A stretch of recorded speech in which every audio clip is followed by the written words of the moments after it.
आज का जीके प्रश्न है, किस खिलजी शासक ने बाजार व्यवस्था स्थापित की थी?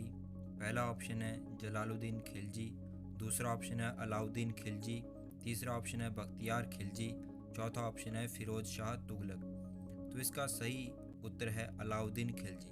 तो आज जानेंगे अलाउद्दीन खिलजी की जो बाजार व्यवस्था थी उसकी क्या विशेषताएं थी। अलाउद्दीन खिलजी के बाजार की विशेषता। बाजार पर नियंत्रण स्थापित करने के लिए खिलजी की यह महत्वपूर्ण नीति थी। विशाल सेना के लिए उसने सभी आवश्यक वस्तुओं के मूल्य कम कर दिए थे और सभी वस्तुओं की एक निश्चित कीमत तय कर दी थी। मूल्यों के नियंत्रण के लिए उसने अलग अलग बाजार बनवाए।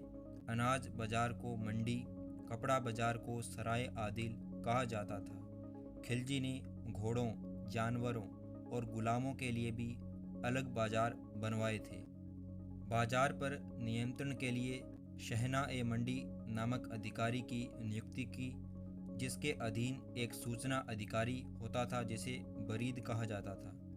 खिलजी इन दोनों के अलावा यानी कि शहना ए मंडी और बरीद के अलावा मोहसिन नामक एक अधिकारी जो कि गुप्तचर अधिकारी होते थे, उनसे भी बाजार की दैनिक जानकारी लेता था कि बाजार में क्या हो रहा है और क्या नहीं।